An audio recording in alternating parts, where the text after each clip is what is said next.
হিন্দু ধর্ম হাজার হাজার বছরের প্রাচীন এবং এর শাস্ত্রগুলির মধ্যে এমন অনেক ভবিষ্যৎবাণী আছে যা বর্তমান সময়ের সঙ্গে অবিশ্বাস্যভাবে মিলে যায়।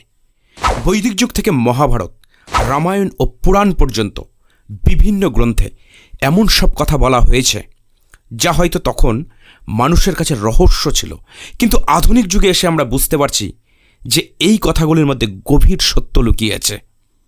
মানুষ যখন বিজ্ঞানের আলোয় পৃথিবী ও মহাবিশ্ব সম্পর্কে আরও জানার চেষ্টা করছে, তখনই দেখা যাচ্ছে যে হিন্দু ধর্মগ্রন্থে অনেক আগেই এর ব্যাখ্যা দেওয়া হয়েছিল। আজ আমরা আলোচনা করব হিন্দু ধর্মের সেই সব ভবিষ্যৎবাণী যেগুলো বর্তমানে সত্য হয়ে উঠেছে। এগুলি শুধুমাত্র ধর্মীয় বিশ্বাসের বিষয় নয়, বরং অনেক ক্ষেত্রেই বিজ্ঞানের সঙ্গে মিলে যাচ্ছে। তাই এই বিষয়গুলি নিয়ে গবেষণা করলে বোঝা যায় যে হিন্দু ধর্ম শুধু একটি আধ্যাত্মিক দর্শনই নয়, বরং এতে অনেক বৈজ্ঞানিক ও দার্শনিক জ্ঞান লুকিয়ে আছে। হিন্দু শাস্ত্র মতে পৃথিবী 4টি যুগের মধ্যে দিয়ে যায়: সত্যযুগ, ত্রেতা যুগ, দ্বাপর যুগ এবং কলিযুগ। কলিযুগকে বলা হয় পাপ ও অশান্তির যুগ, যেখানে মানুষের মধ্যে ধর্মীয় অনুভূতি কমে যাবে, সত্যের চেয়ে মিথ্যার প্রাধান্য বাড়বে এবং মানুষ শুধুমাত্র নিজের স্বার্থের কথা ভাববে। আজ আমরা যদি বর্তমান সমাজের দিকে তাকাই, তাহলে দেখি যে শাস্ত্রে বলা প্রতিটি লক্ষণই বাস্তবে দেখা যাচ্ছে।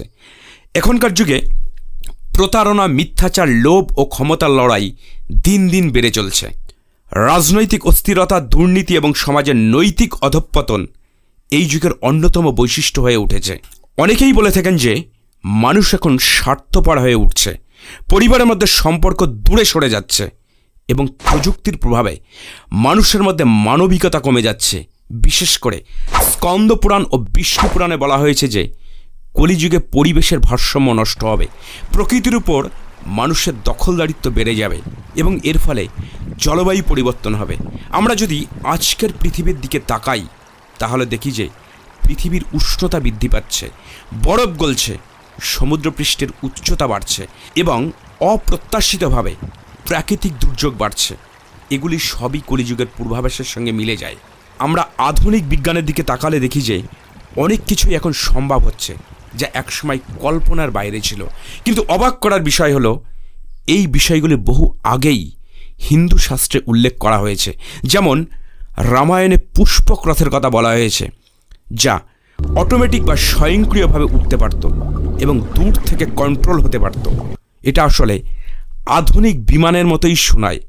আরেকটি উদাহরণ হলো মহাভারতে কর্ণের জন্ম। কর্ণ মাতৃগর্ভ ছাড়াই জন্মেছিলেন, সূর্যদেবের আশীর্বাদে তিনি পৃথিবীতে এসেছিলেন। যদি আমরা আধুনিক বিজ্ঞানের দিকে তাকাই, তাহলে দেখি যে এখন ক্লোনিং ও টেস্ট টিউব বেবির মতো প্রযুক্তি এসেছে, যেখানে মাতৃগর্ভ ছাড়াই জীব তৈরি করা সম্ভব। তাহলে কি কর্ণের জন্ম আসলেই আধুনিক জেনেটিক ইঞ্জিনিয়ারিংয়েরই একটি প্রাচীন ব্যাখ্যা ছিল? হিন্দু ধর্মগ্রন্থে মহাবিশ্বের সৃষ্টি সম্পর্কে বলা হয়েছে যে এটি এক বিন্দু থেকে বিস্ফোরিত হয়েছিল এবং পরে ধীরে ধীরে সম্প্রসারিত হয়েছে। যদি আমরা আধুনিক মহাকাশ বিজ্ঞানের দিকে তাকাই, তাহলে দেখি যে বিগ ব্যাং থিওরি একই কথা বলে। মহাবিশ্ব একটি মহাবিস্ফোরণের মাধ্যমে সৃষ্টি হয়েছিল এবং তা এখনও সম্প্রসারিত হচ্ছে।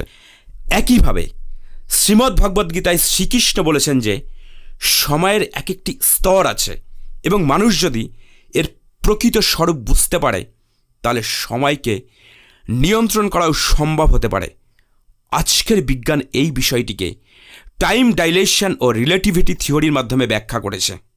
রামায়ণে একসময় দেখা যায় যে রাবণ সীতাকে হরণ করে লঙ্কায় নিয়ে গেলেও কেউই একে অপরের সঙ্গে দ্রুত যোগাযোগ করতে পারছিল না, কিন্তু পরে হনুমান লঙ্কায় গিয়ে বার্তা পৌঁছে দিয়েছিলেন।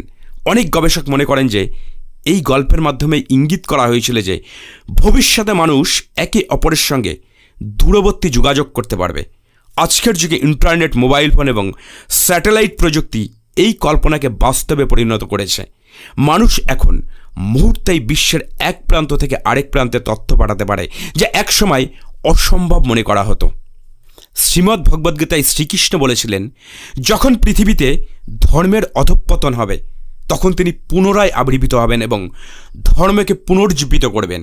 আজকের বিশ্বে আমরা দেখি যে নৈতিকতা কমে যাচ্ছে, ধর্মীয় বিভেদ বাড়ছে, যুদ্ধ ও সংঘাত বাড়ছে।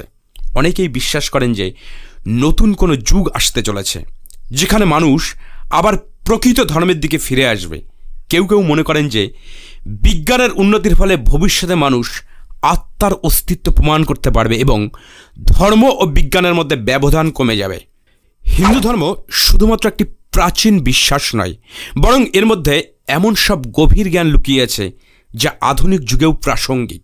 বহু বছর আগে হিন্দু শাস্ত্রে যে ভবিষ্যৎবাণীগুলি করা হয়েছিল সেগুলি আজ বিজ্ঞানের প্রমাণের মাধ্যমে সত্য হয়ে উঠছে। এত কিছুর পরেও প্রশ্ন থেকে যায়, ভবিষ্যতে আরও কি ভবিষ্যৎবাণী সত্যি হবে?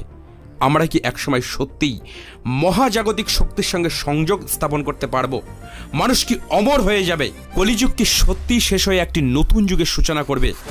এই প্রশ্নগুলোর উত্তর হয়তো সময়ের হাতেই আছে, কিন্তু হিন্দু ধর্মের শাস্ত্রগুলো যদি সত্যি হয় তাহলে আমাদের ভবিষ্যৎ খুবই রহস্যময় ও উত্তেজনাপূর্ণ হতে চলেছে।